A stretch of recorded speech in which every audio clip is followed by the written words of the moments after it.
Je ne vous ai pas retrouvé. Moi, ça va, je me porte à merveille. Toujours fatiguée, vous connaissez la cause. Aujourd'hui, je vous retrouve pour une autre exhortation. Et vous connaissez la chanson, le refrain de tous les jours.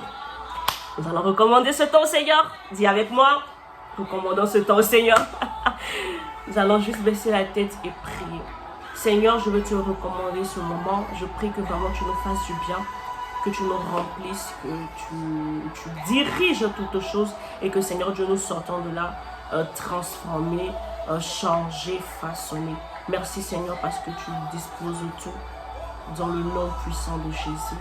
Amen, amen.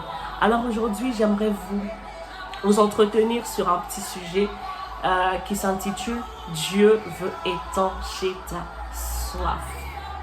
Répète après avec moi, Dieu veut étancher ma soif. Et nous irons dans le livre de Jean chapitre 4. Je vais faire la petite histoire.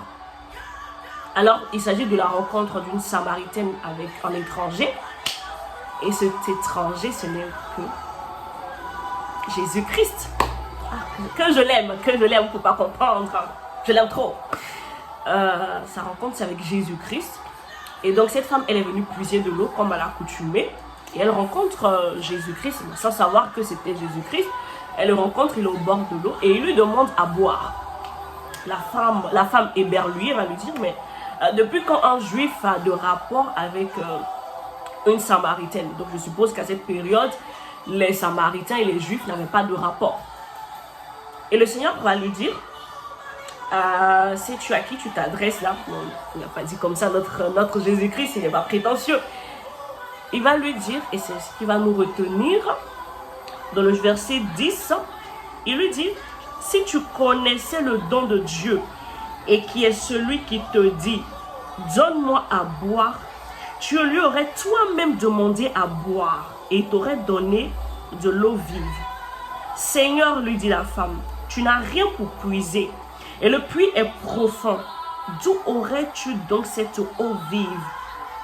Es-tu plus grand que notre père Jacob, qui nous a donné ce puits, et qui en a bu lui-même, ainsi que ses fils et ses troupeaux? Jésus lui répondit, quiconque boit de cette eau aura encore soif, mais celui qui boira de l'eau que je lui donnerai n'aura jamais soif.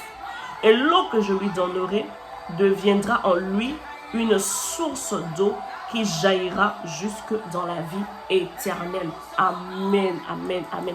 Donc le Seigneur lui dit, mais attends, est-ce que tu sais à qui tu parles un peu là? C'est moi après tout, non? En fait, le Seigneur va lui dire, mais si tu savais, si tu connaissais en fait le don de Dieu, toi-même, tu connaissais le don de Dieu, qui est celui qui te dit, donne-moi à boire, tu lui aurais toi-même demandé à boire. Et plus loin, il va lui dire que celui qui boit de mon eau, quiconque boit de cette eau, donc l'eau que la dame est en train de puiser, aura toujours soif. Mais celui qui boira de mon eau n'aura jamais soif.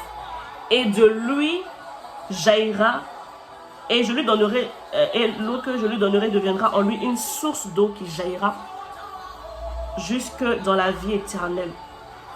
Amen, amen. En fait, comment on peut définir la soif pour moi? La soif, en fait, ça va être la recherche la recherche constante d'un épanouissement, de la paix. C'est-à-dire que, par exemple, souvent dans la vie, on se fixe des objectifs. On se dit que moi, je dois atteindre tel objectif, ce qui n'est pas mauvais d'ailleurs. Moi, je dois faire ça. Mais le problème, c'est que, en fait, comment expliquer? C'est que ton désir, pour toi, en fait, cette paix doit passer, ou ton accomplissement doit passer impérativement par cet objectif-là. Et donc, quand tu l'atteins, le problème, c'est qu'avec l'homme, on est insatiable. On est insatiable. Et donc, le problème, c'est que quand tu vas atteindre cet objectif, tu voudras plus. Tu voudras plus parce qu'en la réalité, il y a quelque chose que tu veux combler, que tu n'as pas, que tu n'arrives pas à combler. Donc, tu vas aller d'objectif en objectif, d'objectif en objectif. Et en fait, le Seigneur, en disant que quiconque boira de cette eau, c'est-à-dire, il est en train de dire en fait que ces choses-là sont éphémères. Ça ne va pas te remplir. Ça va te faire du bien un temps. mais ça ne va pas te faire du bien sur le long terme. Mais celui qui va pouvoir te faire du bien, c'est Christ. Et donc en fait, cette eau-là, c'est Jésus-Christ. Le Seigneur nous demande en fait d'avoir soif de lui, de le rechercher lui. Quand tu l'as lui, tu es épanoui. Je le dis très souvent, et je le répète souvent dans mes vidéos, c'est que quand tu as Christ, les montagnes devant toi deviennent des plaines. Oui. Parce qu'en fait, Christ te remplit tellement que tu te sens en paix. Ça veut dire que les obstacles deviennent devant toi comme des réussites. Pourtant, ce sont des obstacles. Mais parce que tu as la vie de Christ en toi, parce que Dieu est venu s'asseoir en toi, tu es tellement en paix que rien ne peut t'ébranler. Rien ne peut t'ébranler. Et donc le Seigneur, en fait, ce matin veut nous dire, quand je dis Dieu veut étancher ta soif, c'est qu'en fait Dieu veut être cette personne qui va te faire du bien, qui va te remplir, qui va t'apaiser. Oui, chercher... il y a des personnes aujourd'hui, nous par exemple, il y a des femmes aujourd'hui qui se disent si elles ne sont pas mariées, elles n'ont pas réussi dans la vie. Donc à tout prix, il faut qu'elles se marient. Mais en fait, à la réalité, ce n'est pas le mariage que tu recherches. Tu veux combler quelque chose. Tu recherches de l'affection. Cette affection se trouve en Christ. Cette affection se trouve en Christ. C'est l'affection que tu recherches. Cette affection se trouve en Christ. Parce que même quand tu seras marié, quand ton mari va faire des choses qui ne te plaisent pas, tu vas dire, oh, je ne me sens pas bien dans ce mariage, je n'aime plus, je suis ceci, je suis cela.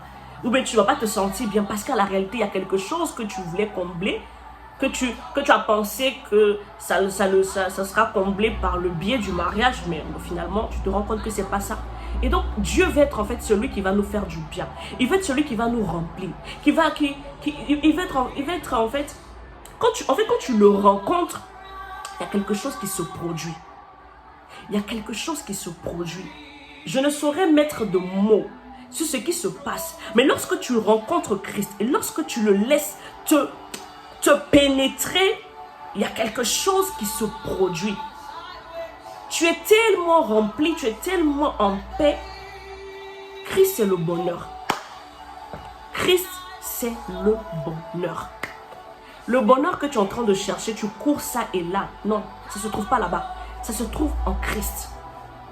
Et c'est ce que Dieu veut. Il veut étancher ta soif. Il te dit en fait, courir partout. Non, c'est pas ça. C'est pas ça la solution. Viens, lui va t'apaiser. Quand tu vas boire de son eau, tu n'auras plus jamais soif parce qu'il va tellement te remplir. Il va tellement te faire du bien. Il va tellement te faire du bien que, waouh, tu vas te dire, mais attends, je faisais quoi en train de courir vers des choses inutiles, futiles. Ce matin, je te le dis encore une fois, il n'y a que Dieu pour te faire du bien. Il n'y a que Dieu pour te remplir. Il n'y a que Dieu. Il n'y a que Dieu. Il n'y a que Dieu. Il n'y a que Dieu. Il n'y a que Dieu. Il n'y a que Dieu. Lui seul est capable de te donner ce que tu recherches. Et lorsqu'il est dans ta vie,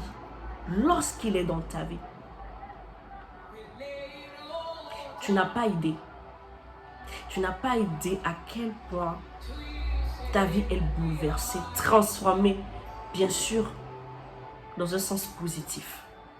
Il veut étancher ta soif. Il veut être celui-là qui te fait du bien.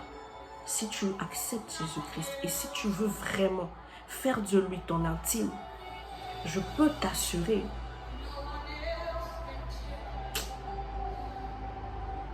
quelque chose se passera dans ta vie. Et tu comprendras la réalité que cette paix que tu cherchais peut-être auprès des hommes, auprès du matériel en fait, n'était que vanité. Je prie que cette parole te fasse du bien de là où tu te trouves et que tu comprennes véritablement qu'il n'y a que Dieu seul pour te faire du bien. Merci d'avoir suivi ce moment. Que la paix de Dieu soit avec toi. Amen.